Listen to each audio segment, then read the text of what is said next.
Hello guys, ഞങ്ങളങ്ങനെ ഡോക്ടറെ കാണിച്ച് നേരെ ഗുരുവായൂർക്കാട്ടോ പോയത്.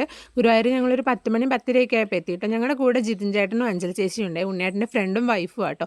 ഞങ്ങളെപ്പോൾ ഗുരുവായൂർ പോയി കഴിഞ്ഞാലും റൂം എടുക്കുന്നത് അർച്ചന ലോഡ്ജിലാട്ടോ. നമുക്കത് ഭയങ്കര കംഫർട്ടബിൾ ആണ്, അതുപോലെ ഭയങ്കര അഫോർഡബിളും ആട്ടോ. നമ്മൾ റൂം വന്നിട്ട് സെക്കൻഡ് ഫ്ലോറിലായിരുന്നു കേട്ടോ, 1ഉം 2ഉം ആയിരുന്നു. നല്ല അടിപൊളി റൂമുകളായിരുന്നു കേട്ടോ, നല്ല വലുപ്പമൊക്കെ ഉണ്ടായിരുന്നു. അതുപോലെ തന്നെ നല്ല ക്ലീനും ആയിരുന്നു കേട്ടോ റൂം. നമുക്ക് വലിയ ബെഡും കാര്യങ്ങളൊക്കെ ഉണ്ടായിരുന്നു. പിന്നെ നമ്മൾ സാധനങ്ങൾ വെക്കാനൊക്കെ ആയിട്ട് നല്ലൊരു വലിയ ഷെൽഫും ഉണ്ടായിരുന്നു കേട്ടോ. ബാത്റൂം ഒക്കെ ആയിക്കഴിഞ്ഞാലും നല്ല ക്ലീൻ ആയിരുന്നു കേട്ടോ. പിന്നെ നമുക്കൊരു ബാൽക്കണി ഉണ്ടായിരുന്നു. ബാൽക്കണിയിൽ നിന്ന് നോക്കിക്കഴിഞ്ഞ് കഴിഞ്ഞാൽ നമുക്ക് നല്ലൊരു വ്യൂവും കാറ്റും ഒക്കെ ഉണ്ടായിരുന്നു കേട്ടോ. ഉണ്ണിയേട്ടനാണെങ്കിൽ തനുവിന് ഡ്രസ്സ് മാറ്റി കൊടുക്കുക കേട്ടോ. അവൾ രാവിലെ തൊട്ട് പാമ്പേഴ്സിലായിരുന്നു. ഞങ്ങൾ അങ്ങനെ അവൾക്ക് പാമ്പേഴ്സൊന്നും ഇട്ട് കൊടുക്കാറില്ല, ഫ്രീ ആയിട്ട് വിടുക കേട്ടോ ചെയ്യുക. അപ്പം ഇന്ന് രാവിലെ തൊട്ടേ ആയതുകൊണ്ട് അവൾക്ക് ഒന്ന് മാറ്റി കൊടുത്ത് ഞങ്ങളൊക്കെ ഒന്ന് ഫ്രഷ് ആയിട്ട് ഞങ്ങൾ നേരെ അമ്പലത്തിലോട്ട് പോകാമെന്ന് വിചാരിച്ചു കേട്ടോ. നമ്മളെ ലോഡ്ജിൽ നിന്ന് ഒരു ഇച്ചിരി ഉള്ളൂ കേട്ടോ അങ്ങോട്ടേക്ക്. നമ്മൾ ചെന്ന് കയറുന്നത് ബാക്കത്തെ നടയിലോട്ടൊക്കെ ആട്ടോ. ഞങ്ങൾ കുറച്ച് നേരം അവിടെ ചുറ്റിക്കറങ്ങി നിന്ന് നേരെ അമ്പലത്തിൻ്റെ മുന്നിലോട്ട് പോയി കേട്ടോ. മുന്നിലോട്ട് പോയി അവിടെ നിന്ന് തൊഴുത് നടയൊക്കെ അടച്ചിട്ടുണ്ടായിരുന്നേ. പിന്നെ അവിടെ എത്തിയപ്പോൾ തനുവിനായിരുന്നു കേട്ടോ ഭയങ്കര സന്തോഷം. അവൾക്ക് ഓടിക്കളിക്കാനായിട്ട് ഒത്തിരി സ്ഥലം ഉള്ളതുകൊണ്ട് അങ്ങോട്ടേക്കും ഇങ്ങോട്ടേക്കൊക്കെ ഓടി കളിച്ച് അവൾ ഭയങ്കരമായിട്ട് എൻജോയ് ചെയ്യുന്നുണ്ടായിരുന്നു കേട്ടോ. പിന്നെ ഞങ്ങൾ അധികം നേരം അവിടെ നിന്നില്ല. ഞങ്ങൾ 2 മണിയൊക്കെ ആകുമ്പോഴത്തേക്കും തിരിച്ച് വന്ന് ക്യൂ നിൽക്കണം എന്നൊക്കെ ആട്ടോ വിചാരിച്ചത്.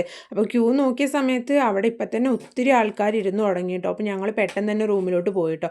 1 മണിയൊക്കെ ആവുന്ന സമയത്താണ് ക്യൂ തുറന്ന് വിടുക എന്ന് പറഞ്ഞു. ഞങ്ങൾ വിചാരിച്ചു ഒന്ന് റൂമിൽ പോയി ഒന്ന് ഉറങ്ങി ഒന്നും കൂടി ഒന്ന് കുളിച്ച് ഫ്രഷ് ആയിട്ട് നമുക്ക് അമ്പലത്തിലോട്ട് വരാമെന്ന് വിചാരിച്ചു കേട്ടോ. തനുവാണെങ്കിൽ അവിടെ നിന്ന് ഫുള്ള് ഓടിക്കളിയായിരുന്നേ. അവളെ എടുക്കേണ്ട ഒരു ആവശ്യം നമുക്ക് വന്നില്ല കേട്ടോ. അവൾ തന്നെ ഫുള്ള് നടന്നു. നമ്മൾ ലോഡ്ജിൽ നിന്ന് അമ്പലത്തിലോട്ടും അമ്പലത്തിൽ നിന്ന് തിരിച്ച് ലോഡ്ജിലോട്ടും ഒക്കെ അവൾ തന്നെ നടന്നു കേട്ടോ. പിന്നെ നമ്മൾ രാത്രി ഒന്നും വാങ്ങിക്കാനൊന്നും നിന്നില്ല. നാളെ വാങ്ങാമെന്ന് വിചാരിച്ചിട്ട് ഞങ്ങൾ നേരെ റൂമിലോട്ട് ചെന്നു കേട്ടോ.